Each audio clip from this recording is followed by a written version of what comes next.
Hello, I'm David. And I'm Lucy. Welcome to a special episode of Tutoriferous.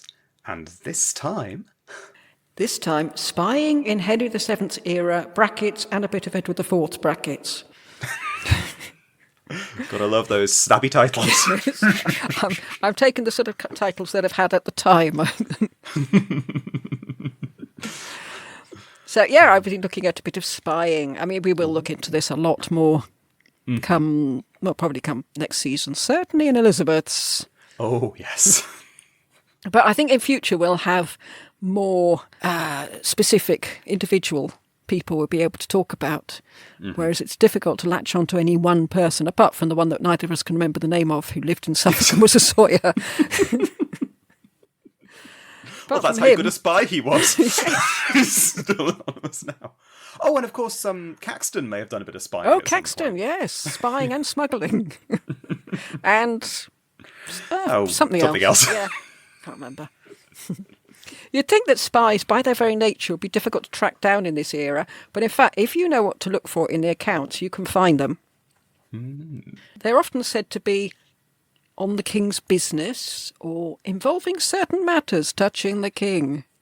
So the more cryptic they try to be, the more obvious they become. If you could have written, not spying nor nothing. And then you think... Yes, absolutely. This person has been paid by certain persons for certain things. Yes. To look at certain things, of which we will not speak. There was an old radio show. I'm sorry, I'll read that again. Which did a Macbeth spoof, and at one point, I used to love listening to that. At one point, Macbeth speaks to some two murderers, and they talk in euphemisms about what they want done, and it's all kind of. And at the end of it, one turns to the other and goes, "What do we have to do? I've got no idea." Just take him out. Yes. Deal with him. How did Henry and Edward pay their spies? They got their Italian bankers to do it, as they did with everything else. And the bankers themselves provided information. Because the Venetian and Milanese ambassadors said that Henry was so well informed by the Florentines that one could well imagine oneself in Rome. I don't know why he didn't say one could imagine oneself in Florence. That seems to make more sense. But I think what they're saying is we can't get away with anything without the Florentines blabbing it to Henry. And Edward told his sheriffs of the county to keep back between £40 and £300, which is a lot of money, to pay spies to root out treason. So it's not just the king paying spies to do things. He is outsourcing it to local councils and telling them, ring fence, this is all very, very council talk, ring fence some money to pay for spies to look out for treason. And in 1468, he spent £2,210, 9 shillings and 0p on, quote, certain secret matters concerning the defence of the realm, unquote. And that's a hefty amount of money for certain secret matters. It's always the vagueness that makes you worry, isn't it? It's like, the Committee of Public Safety in the French Revolution. It's just, oh no, what the earth's going on here? Yes. Yeah, and the very innocuous Council of 10 in Venice. Yeah, Council of 10 poisoners. Philippe de Comines said that the messengers, diplomats and spies were pretty much the same thing. And we saw that in Roger Machado's episode. And to that, according to Louis XI, you could add ambassadors, because he complained he could never do anything without the Milanese ambassador sending information home. So the French complain about the Milanese complain about the Florentines. I mean, that's what spying's all about, isn't it? You think, if none of you spy on anybody, you'll all save yourself an awful lot of money, but you've all got to do it at the same time. I mean, we're happy with what Louis was complaining about, because we rely almost exclusively on the Milanese ambassador in this podcast. Yes. What would we do without him? I wonder if anyone's got away with, it's not spying, I'm doing research for future historians. Well, ambassadors weren't meant to be spies, but the border was pretty hazy. Where does sending information of interest to your employer end and spying start? But particularly because, didn't we mention that ambassadors were often paid by the court they were in rather than the one that was sending them? So both, yes. Yeah, so who is your employer in this case? Yes, the whole thing is pretty hazy. We heard in Dobney's episode that Edward IV's squires of the body could double up as spies, so effectively it was assumed, I think, that if you work for the king, you do a bit of spying on the side. Well, no one had one profession in these days. No. Something I hadn't realised, that there were no English ambassadors resident in other courts before 1505. So the English king was reliant on spies. Official spies. You have to go out there and spy. Gosh. It's rather surprising. Especially if you consider how much more interest we had in the continent before that period. And we had their ambassadors. Yes. We had de Puebla and de Ayala, although he wasn't meant to be ours, but various others. Mainly Spanish. Ferdinand could see, having ambassadors is brilliant. But this was where Calais was so useful to the English, because we saw how Dobney was given a fund specially for the employment of spies, and that was £104 a year. Mm-hmm. And news could be brought in from France and then sneaked across the Channel. And there was a Geoffrey Rush-type spy master in Calais at that time. His name is Thomas Spinelli, and I'm sure we'll do a cameo on him next season. He's more of a next season sort of person. Mm-hmm. But we know of at least 3 spies that he handled. There was the King's Spy of Tournai, the King's Spy of France, and the Compagnon. Now, that's very mysterious. Yes.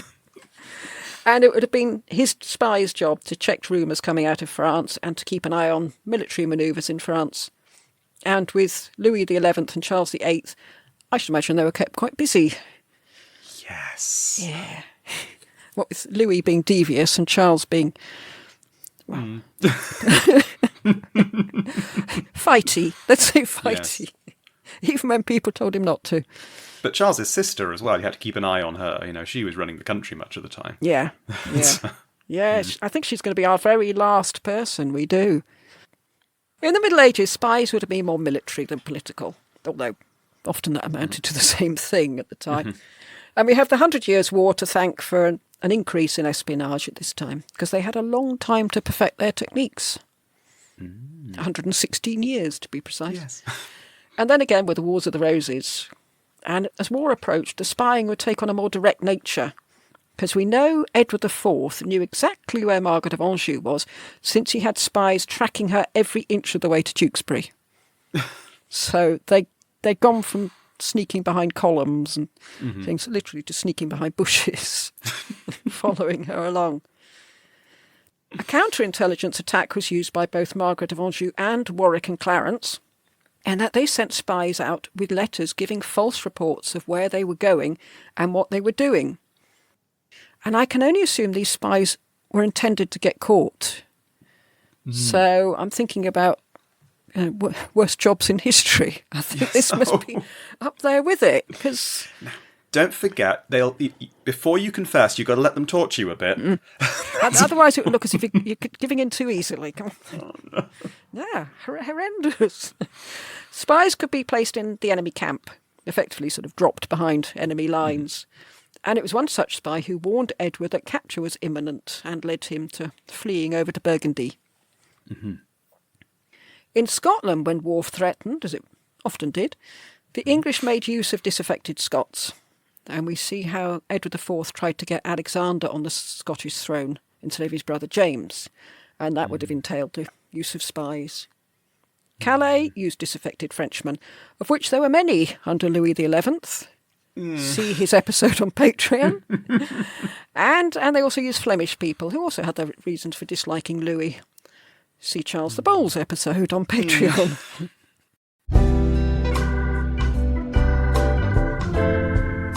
Tudoriferous Patreon. Cool, fizzing, and so refreshing.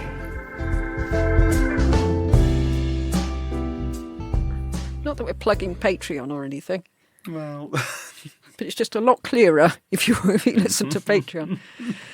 Henry VII could see the importance of having intelligence on the sea as well. In 1487, he sent Richard Edgecombe, the man with the hat in the river, from Cornwall to keep an eye on what John de la Pole and Sir Francis Lovell were up to. And when Perkin popped up in Ireland, Henry knew all about it immediately, thanks to his naval intelligence. Not that Perkin was especially subtle. I think he'd probably heard about it soon anyway. Swanning around in all his best clothes. I think those days were over because he was hiding in a barrel by this point. Oh, fair enough. Well, how do you find out what rumours are going around when you're on the high seas? It's easy. You just kidnap a poor, unsuspecting Norman fisherman. Oh. Obviously, spying is a reciprocal activity. English sea captains were told that if they were carrying messages and they were confronted by French vessels, they should put the message in a waterproof leather bag and hang it over the side of the boat to be retrieved later. Oh. And we saw Columbus doing something similar when it looked as if he was going to die in yet another storm. Mm-hmm. And they wrapped up all the maps and plans and various things and chucked it over the side. But he chucked it over the side. These people are just dangling over the side so it won't get found. Get it back, yeah. Obviously, the Perkin fiasco generated a large number of spies, as Henry demonstrated how not bothered he was by sending them all across Europe to find out who he really was. He placed spies in Margaret of Burgundy's court, disguised as Perkin's sympathisers. And they collected the seals of those who'd thrown in their lot with Perkin, bundled them into a bag and slinked back off to England. And think how terrifying that was when you're unequivocally denying having anything to do with Perkin, and then they produce your seal and say, well, what was this doing in Burgundy then? It's not mine. It's literally one of a kind. It's not mine. Yes. I think it really shows. I think it really puts the lie to anyone who's making the argument that Henry murdered the princes in the Tower, because I mean, he would never have frankly spent this much money spying on someone he absolutely knew wasn't the princes in the Tower because he'd had them killed. No, he never would. He didn't mind spending money if it was necessary, but no, this wouldn't be necessary. 2 years later, Henry, still not bothered, sent a spy to infiltrate James IV's court in Scotland when Perkin washed up there, and later he'd do the same thing with Edmund de la Pole. It's not until the 16th century where we come across salaried spies. Up to then, it was payment for a specific job. The king's French spy got 10 crowns per month, which sounds pretty good. I mean, it's not noble standards, but it's Something. At the same time, a regular courier service meant that information was being able to be relayed more efficiently. I think that was more Edward than Henry. I think Edward sort of set all that up. Henry just improved on it. Early in his reign, Henry wouldn't act on information he felt had been brought from malice or envy.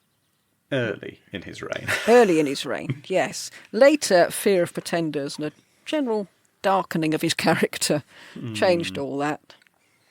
But under him, spying became systematised and hugely widespread. Tabs were being kept on everyone about everything. And Henry made sure he knew everything about everyone's finances, because a lot could be deduced from that. And that's where Morton's, Fox's, or nobody's fork came into to play. And this was all part of Henry's bid to control the nobility and make sure they didn't get above themselves. I mean, honestly, you can see why. I mean, they've emerged out of the Wars of the Roses and out of the 100 Years' War, both of which featured massive amounts of nobles deposing kings or controlling them. I mean, it almost would imply a very Pollyanna-ish disposition if he wasn't trying to do that. I don't see Henry as Pollyanna. No. Against Richard de la Pole, Henry employed a spy called Alamire, and he was a musician and a musical copyist who signed his name with musical notation, La Mire. And you're the singer, you could do La Mire. Oh, yes. Hang on. I was trying to do it and I could never remember where I'd done the La when I got to the Re. So that's La mi re. Oh, hang on. La. Oh, we do it below. La mi re. Well, that's quite good. La That's a nice one. mi re. La. Oh no, it's more like la mi re. That's it. So if you take the la below, Yeah. which sounds much better, frankly. Yeah, well, he probably would have done. I mean, he's a musician. He's going to choose the best option. He sent the king musical compositions with information hidden in them. And I'm not sure whether that means bits of paper tucked inside the music or whether it was done with a sort of musical notation code. I hope the latter. Yes. But we're planning to do a cameo on him because he sounds so fascinating, this man. So I think you're going to do the cameo on him, aren't you? Yes. Yeah. And it's just nice to have, again, like we said about playwrights, it's kind of hard to find someone, and it's hard to find musicians we know anything about. So this is good. So here we got a musician and a spy all rolled into one. Nice. Yeah. So, as we say, they don't have to run job. No. Who were the spies? The clergy were often recruited as spies. Either real clergy or people dressed as the clergy. And I think that's quite dangerous, dressing as the clergy. I should imagine that's frowned upon. Mm-hmm. Especially since, it means that you can be tried in an ecclesiastical court, in which case you won't get the death penalty. I should think it's a bit dodgy. It worked both ways. Henry employed them, and he was very wary of French clerics entering this country. And one of the conspirators in that smearing Henry's doorframe with poison plot disguised himself as a pilgrim. And that was quite a good disguise because it would explain why you were wandering about. The doorframe spy claimed that he was going to St. James of Compostela from Italy via England. Okay. I think they certainly did. It's a very popular... Oh, that is a bit of the long way around. Yes. You can get lost. I mean, there's no signposts, is there? I suppose if you really didn't fancy the Pyrenees... You could Pyrenees are lovely. No, go down to the Pyrenees. Don't come here. Another useful group as spies were women. And we heard in Cecily Neville's episode that she sent one of her women from her household to the continent to talk some sense into George, Duke of Clarence. Well, I think she's probably banging her head against a wall with that one. She was able to get through Calais because no one suspected her because she was a woman. Yes. And it turned out she was Lady Isabel Neville. Now, I don't suppose it's the one that George married. I should imagine the place was literally dripping with Lady Isabel Neville's. Yes. But sometimes the spy would send his wife if he thought he was being watched and it was too dangerous to go. He'd just say, go on, off you go, dear. You'll be fine. Household servants were a good source of information since they were practically invisible. Yeah. And it was very easy to infiltrate houses of the nobles since they were so extensive. They employed so many people. What was one groom or washerwoman, more or less? One ploy that was particularly useful on the Scottish border was to pretend to dismiss your servant. They would then storm off and go and look for a post over the border, claiming to be a disgruntled ex-employee. And they would then send back information about their present family or court. Clever. Yeah, but there were inherent dangers, and not just for the poor servant who may or may not have a choice in the matter. Yeah. Would the servant continue to be faithful to their first employer, or would he be acting as spy for both parties, or just them? You wouldn't know until it was too late, would you? You can't really call upon patriotism when everyone's really just spying for individuals rather than the concept of the country, which is still a bit vague. Yes. Yeah, I mean, you might feel quite a lot of resentment for your ex-employer who's just sent you over the border, over a very, very dangerous area of land. Yes, God, just got, past all the reavers. It's just... Another group involved in espionage were merchants, particularly those with links to Italy or the Low Countries, and they could be employed as spies to garner information, or they could just be interviewed when they returned from a voyage as merchants, which I should imagine was the cheaper option. The one group that absolutely will raise no suspicion by having locked chests with them. This isn't my money. This belongs to the bank. I have to bring it back, and don't look at the documents in there. Well, no, there is a thing. Henry VII used a letter bag of Florentine or Genoese merchants if things needed to be extra secret. And this implies that these were sacrosanct, like a diplomatic bag. Because, Yes. why not look in them if you think there's going to be something dodgy? I suppose every single person of consequence appears to be so in debt to all of these merchants and bankers that they just don't dare upset them. Maybe, yes. But I suppose the alum trade must have been quite handy for passing messages backwards and forwards between England and Flanders. Since Henry used merchants as spies, he also recognised that they were being used by others for this purpose too. And so letters, presumably not the ones in the letter bag, were regularly intercepted and read before they left England. But given how many ports there are in England, this must have been a massive undertaking. Yes. And you've got not only your southern ones going to France and Spain and Portugal and Low Countries, you've got your northern ones going to Scotland, Denmark, of course. Yes. Mustn't forget And of course, Denmark. I suppose, for all of this, you'll need to employ people who are at least vaguely literate. So spreading everyone Vaguely round. loyal. Yes. To avoid letters being intercepted on the continent or on their way to England, some were addressed to Margaret of Austria, since she was used to mediating for everyone. That seems to be her role in life. Oh, no. Once they reached her court, they were relabelled and taken to Calais and then on to England. And there was something called the letter of credence, and this meant that the courier didn't carry the letter detailing what the spy needed the recipient to know, but the message was to be passed on orally. So the letter of credence said, you can believe what this person says, which is a bit rough on the messenger, since if they get intercepted, they can't say, oh, go on, look, just take it. Yeah. It's in them. Oh, no.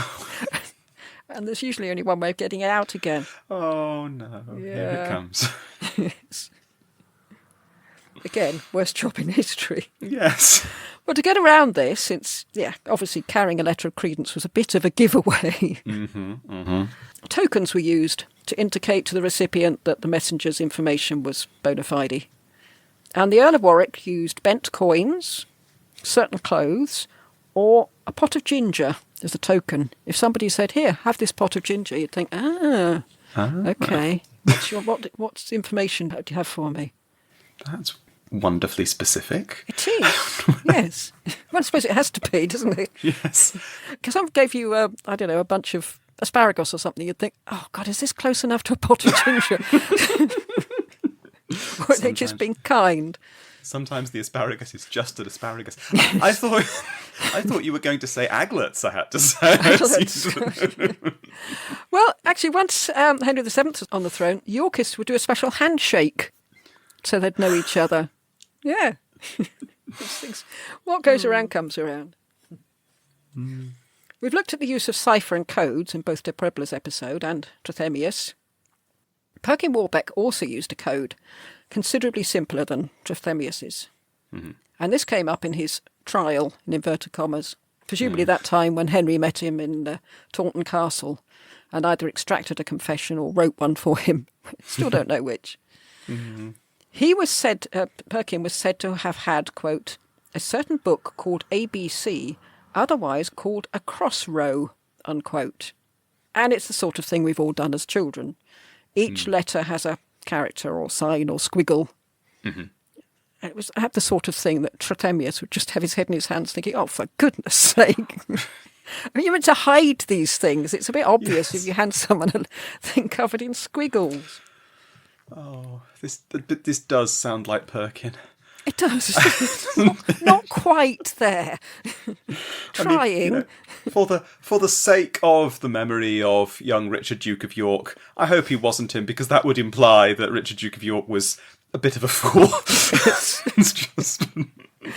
I think, I feel with Perkin we sort of border sometimes into capon and goose territory. Oh. I think that's why I've got more sympathy with him than Michelle has. She just thinks he's a con artist. And I feel he was used, but we don't know. No. We've sometimes said that Maximilian was too blundery and blustery to be good at espionage, but he did make use of spies of a sort, and obviously he made use of codes because he's got Trithemius on tap. He didn't employ people who were specifically spies, but made use of counsellors and secretaries, in the original sense of the word, as holders of secrets, to pass on information. And he also instigated a postal service, not sending birthday greetings to your gran or anything, it's sending rumours back to Maximilian. And for letter interception. I mean, you set up this postal service. You say, come on, send your letters along my lovely postal service, and so I can nab them as they go past. I definitely won't read them. No. Yes,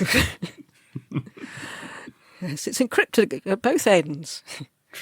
This would later be known as the Secret Cipher Chancellery in Vienna, which I think that's not very subtle. They've probably got a huge sign above their offices. Secret Cipher. He was also the butt of espionage, as you can imagine. He's butt of most things, wasn't he? Bless him. During the Flemish revolts, where Maximilian and Martin Schwartz were marauding around, making themselves unpopular, the Flemish folk used primarily female spies, which seemed to me a bit dangerous in a country teeming with mercenaries. Yeah. But they'd be passing on information about where Maximilian was and what his mercenaries were up to, which unfortunately, I'm thinking they might have found out firsthand what the mercenaries were up to. Seemed a bit dodgy, that. What could you expect if you were a spy and you got caught? I don't think you get told,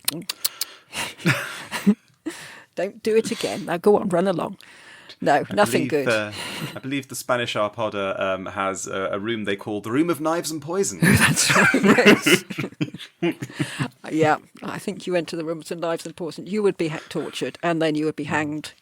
A spy of Margaret of Anjou had hot irons applied to his feet. Oh. That's not nice. No. When Perkin tried to invade Kent, when his men were seduced by free beer, they must have really regretted falling for that trick. If they didn't confess, they suffered public drowning. If they did confess, they were hung in chains in the Thames, which I thought meant you were hung up there alive and then the tide came in. But no, you were hanged first and then your body was hung up to disintegrate and be a deterrent for others. Well, I suppose once you're dead... Yeah, I didn't feel there was much incentive to confess, though. No. Drowning's not nice. No. No. Really not. Also, it's that little detail of drowned in public.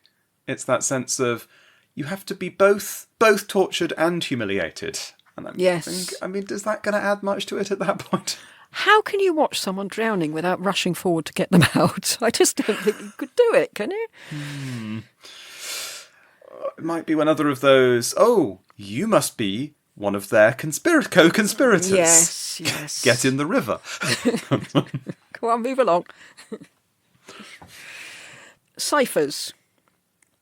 When Catherine of Aragon was acting as ambassador for Spain, for Henry VII, she was receiving and writing letters in code, and she was really excited about this. It was the first bit of fun she'd had in a long time. Oh, I'm sure. This doesn't seem to have been something Henry did up to this point, since apparently he was touchingly really chuffed when she gave him the key to the code to write and receive letters from Ferdinand. Oh, thought, is that Henry the Seventh? Seventh, we're still on seventh, yeah. Yes.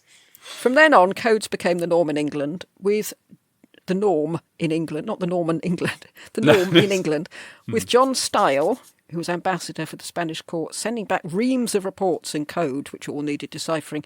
And I think we hear about this because I think he must have been an extremely verbose person, because that's what it really stressed. He was sending back an awful lot of stuff that needed deciphering. England, just for a change, was very late to the party because the Italians had been using codes for half a century before England picked them up. It's war that spawns the use of ciphers, and Italians had had a lot of war. I mean, England had a fair bit of war. I mean, they couldn't use it as an excuse. But you do wonder whether this is why everyone else in Europe got so caught off guard when we were one of the earliest in the Industrial Revolution. Kind of like, what them? They've started something new. Yeah, I wonder if we were, used to get Irish jokes. I wonder if the whole of Europe was telling English jokes. Well, they did think we had tails. Well, yes. That's true. We know that in Italy there were already MI5 type departments, because you've got the Cancellaria Segreta in Milan and the ubiquitous Council of 10 in Venice with their poisoners. Milan had at least 200 different ciphers to choose from. And Isabella of Castile employed a man called Miguel Perez Amarzan, who was a bit of a wizard with ciphers. He was the Spanish Trithemius, and he created hundreds for Isabella. There's no mention of Ferdinand in the source that I looked at, so I was wondering if these were the letters she didn't want him to see. That's why they were in ciphers. Almazan substituted letters for characters in Hebrew, Greek and Arabic, and the inevitable squiggles. Also, his contribution was he would add irrelevant passages as well, so that it would confuse the interceptors further. Clever. Some of his ciphers were so complicated that his successors had to tone them down because they really couldn't understand them. Once he'd gone, they couldn't work out how he'd done them. Another great cryptographer who battles Trithemius for the epithet founder of cryptography was Leon Battista Alberti, and he was a true polymath. Humanist author, artist, architect, poet, priest, linguist, philosopher and cryptographer. And he designed the stunningly beautiful Santa Maria la Vella in Florence. It's amazing. I mean, you've got a week free and you design a church. People are phenomenal. It is amazing. I suppose there's also that slight element of there's just no one there saying, no, stay in your lane. They're just going, yeah, just anything. Get on, we'll do it. We'll build that church. Yeah, sure. Well, Michelangelo actually says to one of his patrons, "You do know I'm not an architect, don't you?" I said, "No, it's fine. You'll be Philip, go and knock yourself out." And then he designs one of the most famous domes in all of Italy. Yeah.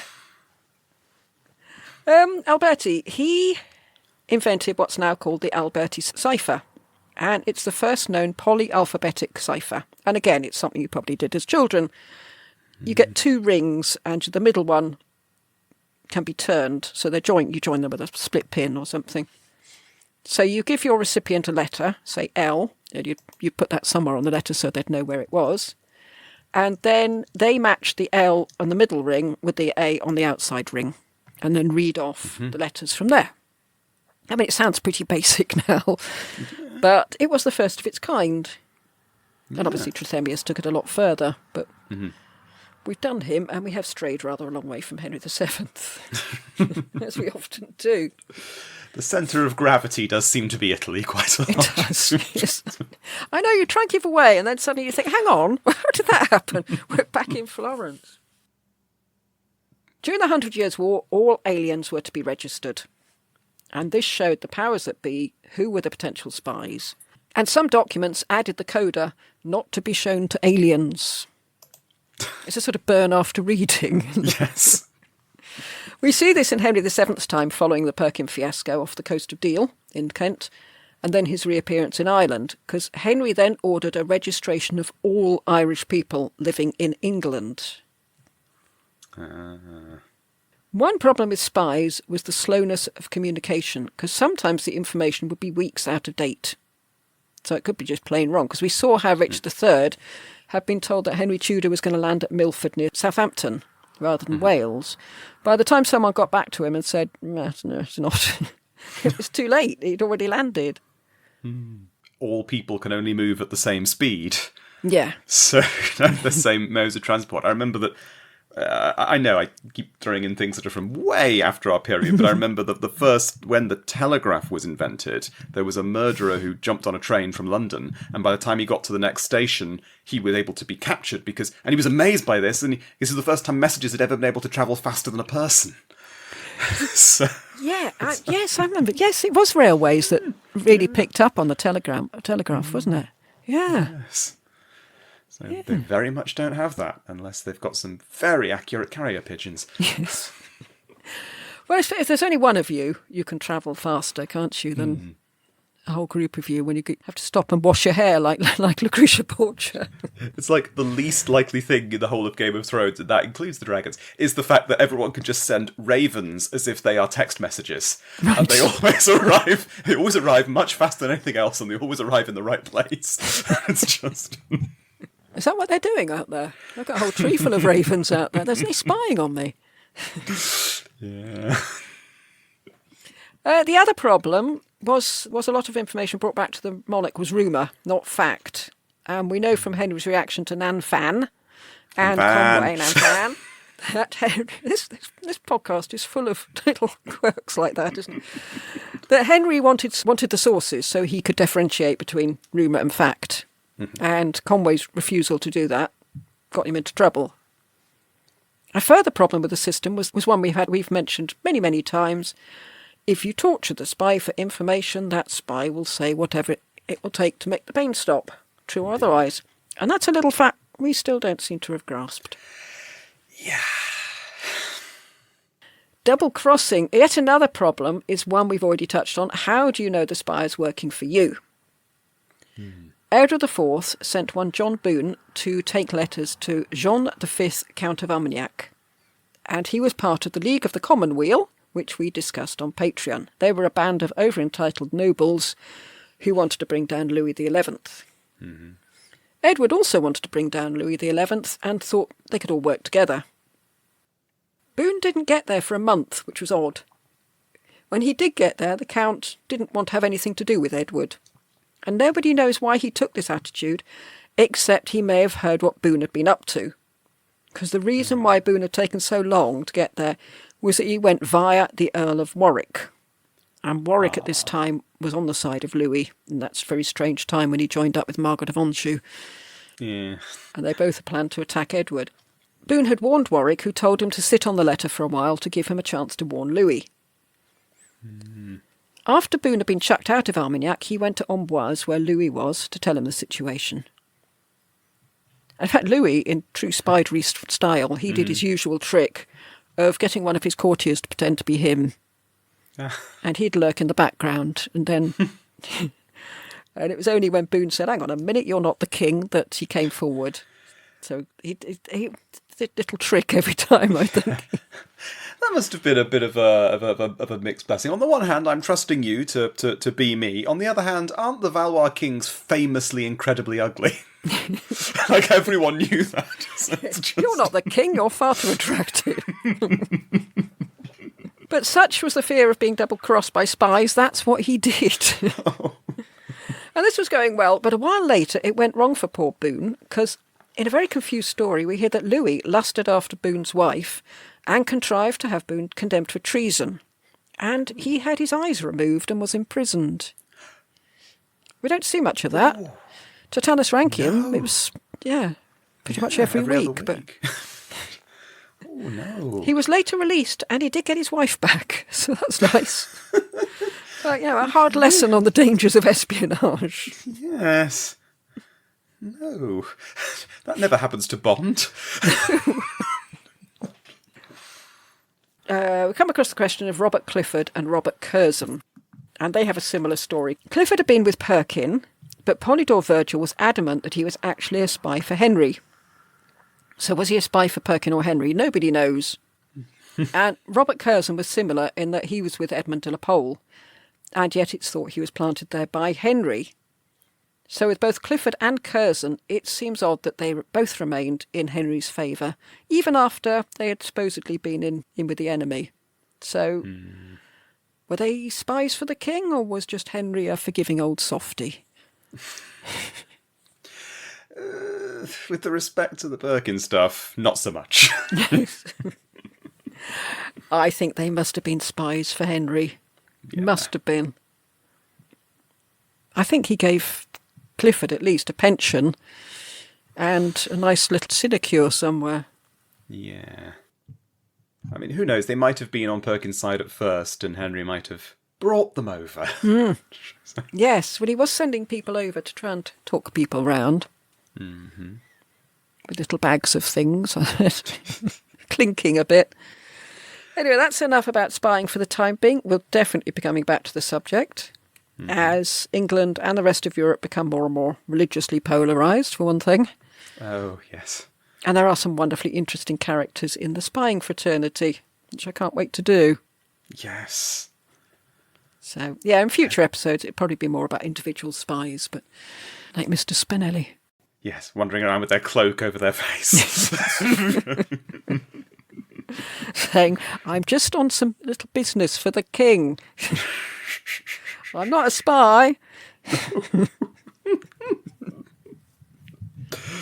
Oh, dear. But yes, definitely sounds like it was not a job that... clearly, it was very rewarding for one or two people who get a nice sinecure. Mm-hmm. And for everyone else, well, you might lose your eyes and or your wife. Yes. It's all right. You get at least one of them back again, though. Oh, dear. I just felt sorry for the ones who'd been sent out with this letter saying, this is a spy, but you can believe everything he says. Yes. And... Can I not just carry a pot of ginger?